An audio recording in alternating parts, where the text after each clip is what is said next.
लोगों को, क्योंकि ये जो जिनका जन्म होता है मृत्यु तो होना ही है, मृत्यु लोक है, कोई अमर लोक तो है ही नहीं है।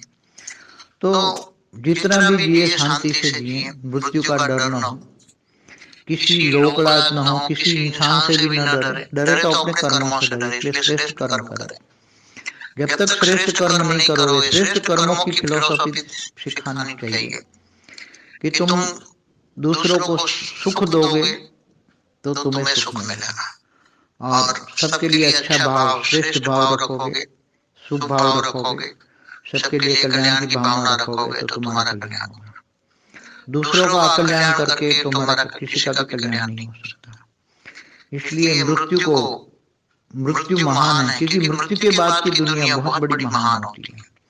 अगर इंसान ने कर्मयोगी जीवन बिताया, अच्छा है, परमात्मा की याद में जीवन बिताया, कर्मयोगी जीवन बिताया, और जिन्होंने अपने लिए कुछ भी नहीं किया, केवल जगत कल्याण के लिए सोचा है, जगत कल्याण के लिए कर रहे हैं, सारे जगत के लिए, कोई 1 2 5 10 50 के लिए नहीं, समग्र विश्व कल्याण के लिए भावना से भी जीत रहे। अगर अगर कोई किसी की हमेशा जगत कल्याण के, सारी जगत कल्याण की भावना से भी जीता रहा, सब कम कुछ भी ना आता हो तो भी परमात्मा को हमेशा ये याद करते रहे, हे परमात्मा सारे जगत का कल्याण हो, हे परमात्मा सारे जगत का कल्याण करो, हे परमात्मा सारे जगत का कल्याण करो, इतनी भावना रहती हो, सारे जगत की कल्याण की भावना रहती हो, तो भी उसका भावना का भाड़ा मिलता है। अंत में इतनी अच्छी भावना है तो सारे जगत की भावना का भाड़ा क्या होता है, उसको परमात्मा मिल ही जाता है। क्योंकि इतनी हस्ती हाई क्वालिटी आत्मा ही सारे जगत के बारे में सोचती हैं। बाकी तो हल्की क्वालिटी की आत्माएं अपने देह और देह के संबंध के लिए सोचती हैं, मेरा क्या, मेरे परिवार का क्या, मेरे बेटे का क्या, मेरी बेटी का क्या, मेरे दामाद का क्या, मेरे, तो देह और देह के संबंधों में जीने वाली ये आत्माएं हमेशा ही मौत से डरती हैं। क्यों डरती हैं? कि अब मेरे जाने के बाद मेरा बेटा का क्या होगा, मेरे जाने के बाद घर लूट जाएगा, मेरा बेटा कमाता नहीं, इतना मैच्योर नहीं है, घर नहीं चला पाएगा, सब कुछ उसको लूट जाएंगे, लोग उनको बेवकूफ बना के ले जाएंगे। तो कई माँ बाप को, बाप होता है तो उसको हमेशा चिंता रहती है कि मेरा बेटा मेरे जाने के बाद ये घर चला पाएगा, ये जो सब कुछ चला पाएगा।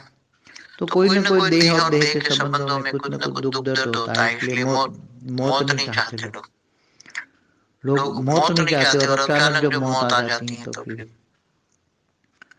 ये लोग डर जाते हैं कि अभी तो मेरी बेटी की शादी बाकी थी, मेरा बेटा का ये बाकी था, मतलब अभी तो मतलब बहुत लंबे लंबे इच्छाएं रखती हैं, मेरे बेटे का बेटा हो, मेरे बेटे की शादी करा के जाऊं। ऐसे पुराने लोग होते हैं ना, तो 2 3 पीढ़ी तक की ख्वाहिश रखते, 100 साल तक बैठे रहते हैं, और फिर खुद तो परेशान होते हैं, दूसरों को भी परेशान करते हैं कि मैं जल्दी ये शरीर छोड़ दूं तो लोग मेरे कारण परेशान ना हो।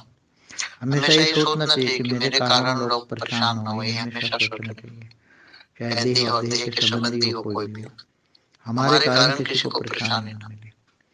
इसलिए मौत से लोग डरते हैं, इच्छाएं बहुत होती हैं, मैं ये कर लूं, ये कर लूं, बाद में मेरी मौत हो जाए, मुझे मौत से पहले ही करना है। और जब बीमारी आ जाए तो फिर तो वो मनुष्य फिर बहुत मुश्किल में जिंदगी कटती है उसकी। इसलिए ये सब सिखाया जाना चाहिए। कभी भी कर्म बंधन आ जाए, कभी भी शरीर छूट जाए तो दुखी नहीं होना चाहिए।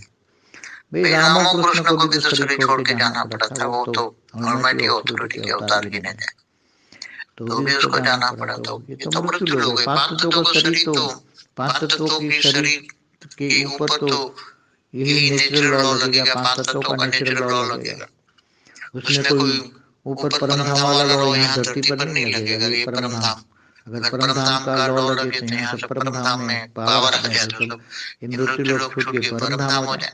तो परम धाम की पावर उतारो, तुम सबको परम धाम बना दो। बेहद की आत्माएं जो चाहे वो कर सकती हैं। इसलिए बेहद की आत्माएं, हाई क्वालिटी आत्माएं हमेशा जगत कल्याण के लिए सोचती हैं, अपने लिए नहीं सोचती। गीता में तो कहा है, जो अपने लिए जीते हैं वो तो जानवर है। जानवर और वो मनुष्य आत्मा में क्या फर्क है? जानवर भी अपने लिए जीती है, मनुष्य भी अपने लिए जीता है, तो उसमें और जानवर में क्या फर्क? इसलिए गीता में भी कहा, जो मुझे नहीं जानते वो भी जानवर है।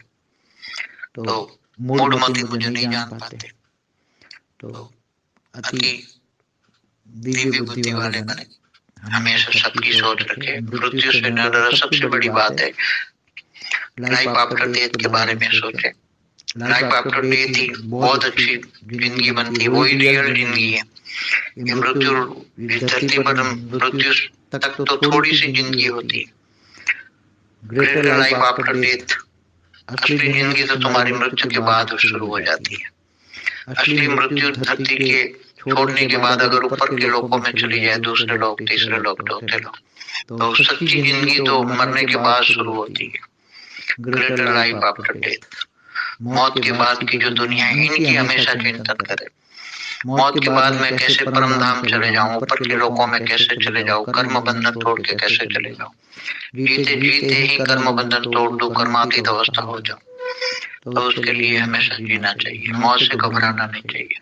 मौत के बाद भी अच्छी दुनिया, अगर ये शरीर भी छूट जाओ, तुम्हारे पास ज्ञान है, तुमने ज्ञान पा लिया, तुम्हें ऊपर के लोगों का ज्ञान है, ऊपर लोग जाने का ज्ञान है, तो ऊपर लोगों में जाके तुम अपनी अच्छी दुनिया और बना सकते हो। जीते जी जो नहीं कर पाए वो मरने के बाद भी कर सकते हो। जैसे कई लोग हैं भक्ति मार्ग वाले, जीते जी चारधाम यात्रा नहीं कर सकते, तो मरने के बाद सूक्ष्म तीन तत्वों में जाकर सूक्ष्म जगत वाली आत्माएं मिलकर ग्रुप में जाकर चारधाम की यात्रा करती हैं। तो वो घूमते फिरते रहते हैं। तो ऊपर के लोगों में जाने के लिए ऊपर का ज्ञान है, तो अच्छा कर सकते हो, ऐसी कोई बात नहीं। ग्रेटर लाइफ आफ्टर डेथ के बारे में सोचे। असली जिंदगी तो मौत के बाद शुरू होती है। ये तो मृत्यु लोक में तो देह और देह के संबंधों में फंसे हुए, इसलिए नष्टो महा होगा तो नष्टो महास्मृति लब्धा, आत्मा की स्टेज बनेगी। इच्छा मात्र मविते बनो, जो मिल जाए उसमें खुश रहो, जो भी मिले उसमें खुश रहना चाहिए।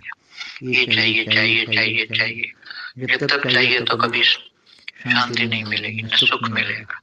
इसलिए अगर शांति चाहिए तो इच्छा मात्र मविते बनो, इच्छाएं छोड़ दो, जो मिल जाए उसमें खुश रहो, और सोमैनशिप ना करो, मान शान से परे हो जाए।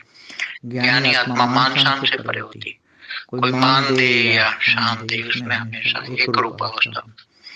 किसी भी परिस्थिति में मान शान से परे रहना चाहिए, हर परिस्थिति में अपने शांति स्वरूप का अनुभव करना चाहिए। कभी किसी के अपमान करने से अशांति नहीं आनी चाहिए, परम शांति।